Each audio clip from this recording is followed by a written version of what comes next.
Hey everyone, welcome back to the channel. Thank you for being here. My name is Andrew, coming to you from the beautiful Carolinas. Today's topic is going to be what the narcissist withholds in the relationship. Think about that for a minute. Everyone, if you like the content, please like, subscribe, and share. So I did a video touching on this recently. I'm going to redo it because I'm getting inundated with emails asking about this exact topic, why they withhold and why they do what they do. So here we go. What the narcissist withholds when they are in the relationship with you, it's a long laundry list of items, but one would be their real identity, who they are. Because usually the narcissist is wearing a mask to manipulate you and to get you to fall in love with them or to trick you and trap you and have you provide a certain lifestyle for them or resources that they cannot acquire without wearing a mask. Because remember, the narcissist at their core, they're a bully, they're a coward, they're hollow. They need to take from people. And what they like to do is they like to take from people who don't even know their own worth or value. Kind, loving, stable, healthy individuals, maybe even empaths. But the narcissist looks in people as opportunities. That's what they see in each and every one of us, what they can take from somebody, specifically when you don't know who you are. But what the narcissist withholds is their identity at first. Then what they withhold is who they are associating with. So remember, when you were in the relationship with them, yes, you were a source of supply. Maybe you were the main source of supply. I'm not here to categorize different supply sources. Maybe you put a wedding ring on the narcissist's finger or vice versa, but they still were getting supply behind your back and in front of you. I'll jump in on that for a moment. The narcissist cannot be satiated with only one person in their life, with one source of supply. They need to keep little groups, little sects, S-E-C-T-S, little bubbles of people apart from each other. In case one of those little bubbles blows up or implodes or somebody sees behind the mask, then they have another place to scurry to and disappear to in the middle of the night.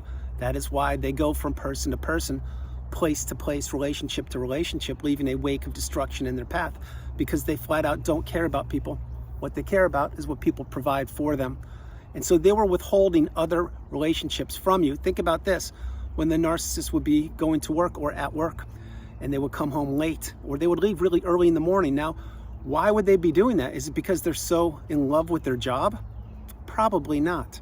It's probably because they were grooming another source of supply. Example, if they left really early in the morning, and many times these people do that, maybe they're lining up a coffee arrangement, or maybe they're lining up another greeting or meeting or rendezvous, if you will.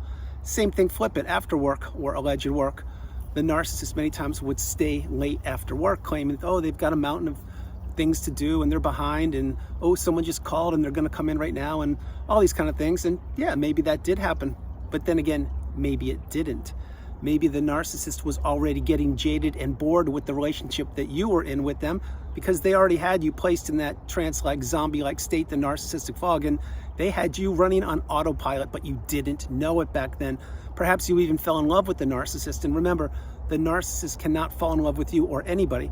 But if that's the case, they had you right where they wanted you, on that hamster wheel of emotions going around and around and around. And while you were working for the narcissist in that relationship, I can assure you they were looking for your replacement. So staying on point here after work. Maybe they were grooming another source of supply. Maybe it was a person they were working with after hours that they were getting a little too close. And one thing led to another, and boom, they now have their hooks sunken into another person who is not married to the narcissist, because you were back then. But this person is now the side supply, if you will, or maybe even your replacement. This is how the narcissist operates. You never know who they are, ever. They wear a mask exclusively seen to you and to new sources of supply or previous sources of supply. Now, staying on point, other things that the narcissist withheld from you would be intimacy. Let's say that you had a lot of intimacy in the beginning of the relationship, if it was a romantic relationship, this is, and you were thinking, wow, this is incredible. This person is really into me, etc., things like that. And then lo and behold, as soon as you told them you loved them, or you moved in with them, or you put a wedding ring on their finger, or something happened, you got ill, or you lost your job, or you had no more financial resources, etc., when that happened, that's when they said, okay, wait a minute, something is shifting here. I now need to get another source of supply because I have this person where I want them. But that's when things shifted.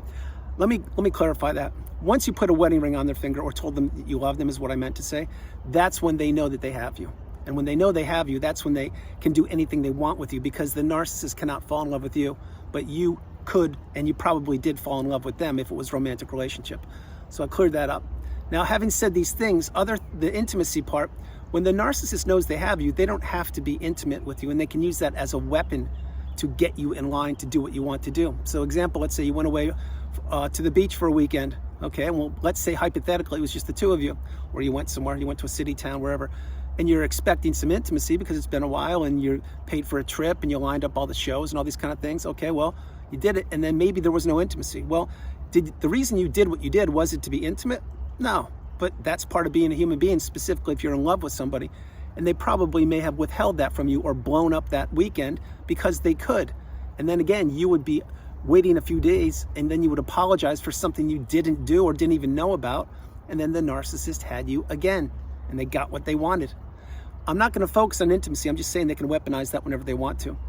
Same thing with your value and your worth. How many times did the narcissist project onto you how poorly they actually felt about themselves? They would say, you'll never amount to anything. Nobody likes you.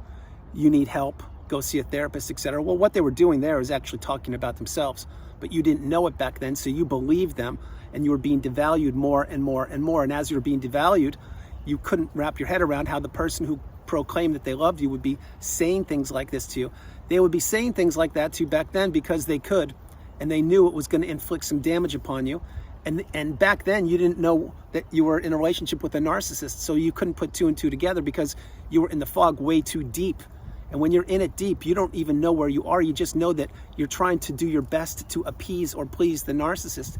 And they keep on withholding information from you, withholding their time, withholding their attention, withholding how much they communicate with you.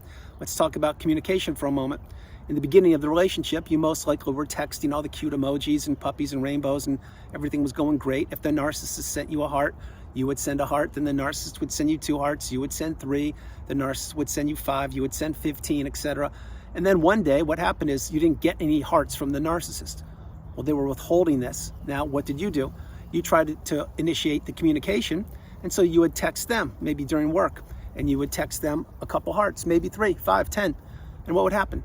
Maybe they would read the message and send you nothing, or maybe they would send you 1 heart, or maybe they would send you a sad face or something. But now all the hearts that you had gotten groomed into texting or sending them, they now went out the window like that, because the narcissist now knew that they had you, because now you initiated communication with them, because that's what a healthy or stable person does, and you were playing the heart game with them, and they did that on purpose to get you to do that, and then they withheld it, and now your whole day's ruined, and they were withholding any communication with you that day. So then let's focus on the rest of that day. You would go home. What would happen? Well, you would say, hey, I sent you all these messages. Didn't you see them, or what's going on? Now, did they see them? Yes. Did they respond? No. Was it strategic? Most likely.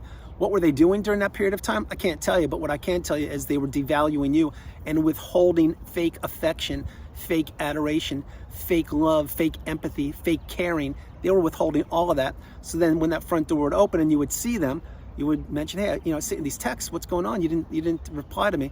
And they, oh no, I'm busy. I saw them, but I was filing a paper in the cabinet, or I was too busy. My battery died, or somebody called me, or I had to tie my shoelace. Or they would say things like that, and you would be like scratching your head, thinking, what's going on? I married you, or we're together. What is this? Like, why don't you do that? But then if you did that, then they would turn right back around on you and say, why are you so needy? What's your problem? Get thicker skin. You need help. You're the only person I have problems with.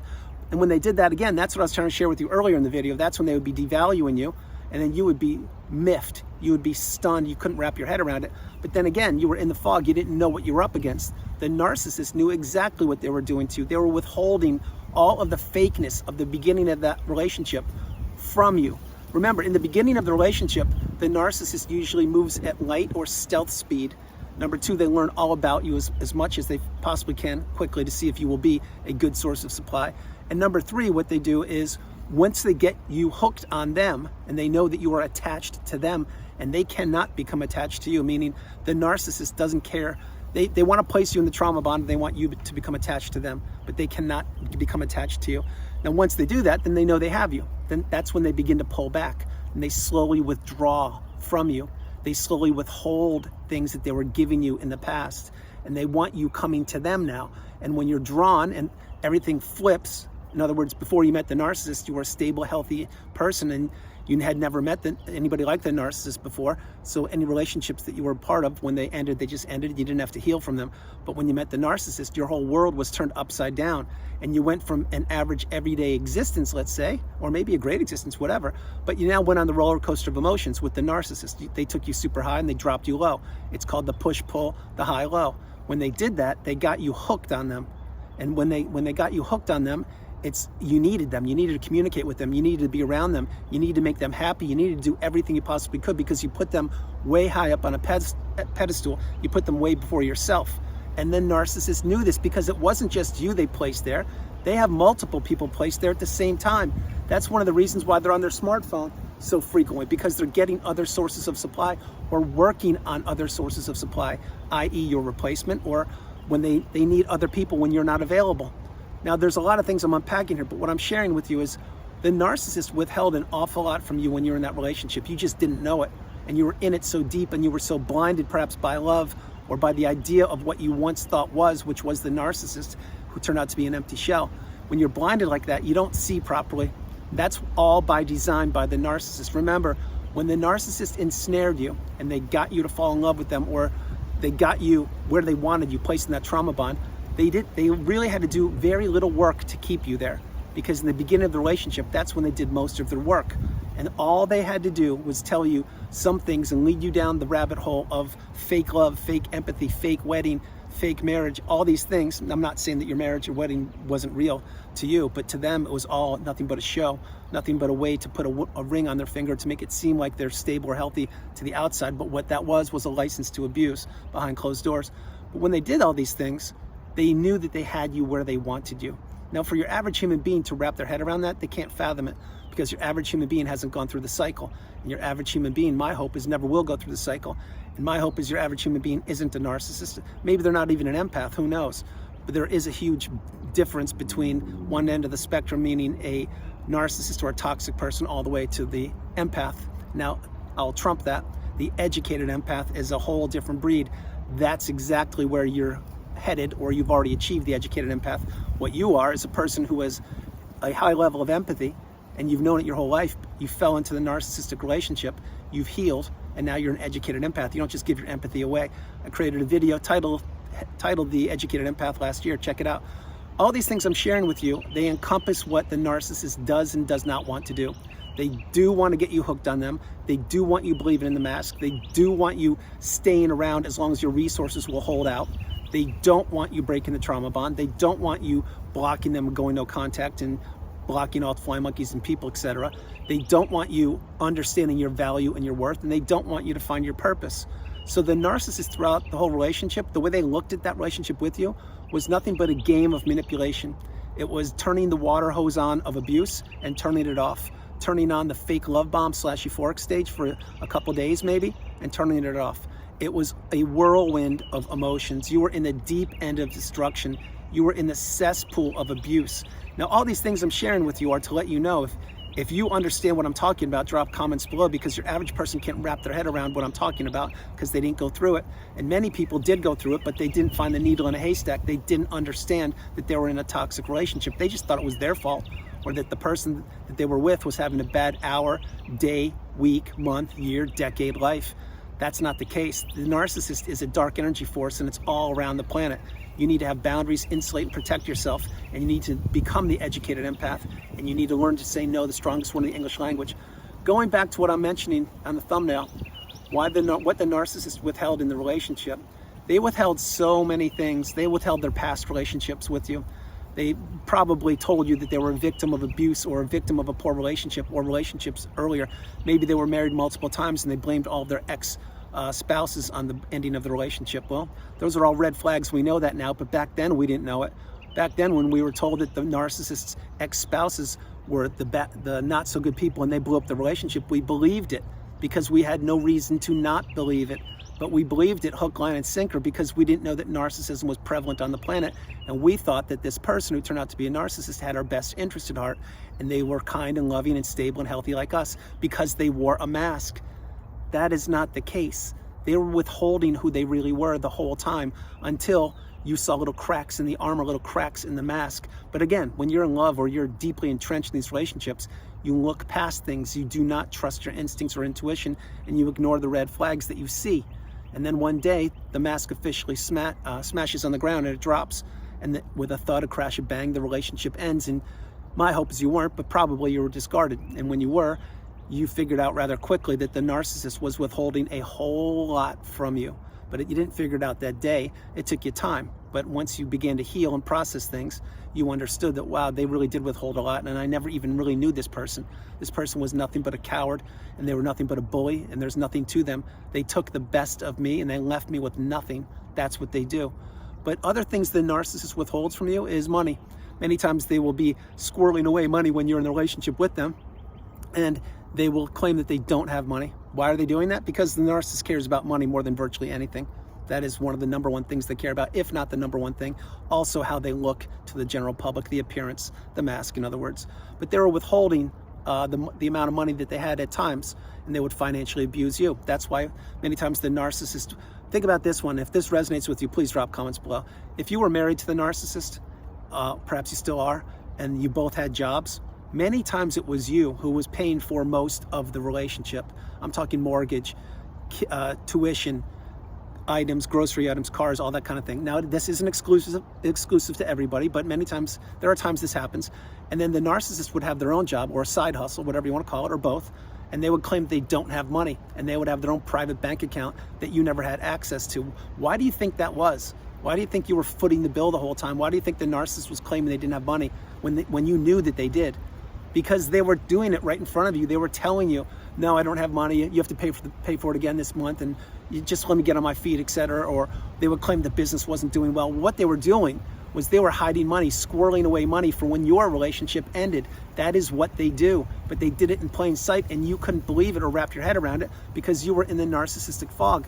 You were being devalued, and it was just easier for you back then to pay the bills than to listen to the whining and the complaining from the narcissist because they're so broke and so poor and how you have so much. This is what they do. Now, if you flip it, again, maybe the narcissist was the one with all the money. Maybe they had a great job or inherited money or whatever they did. Again, what would they do there? Well, I'll tell you what they would do. They would withhold your access to the money.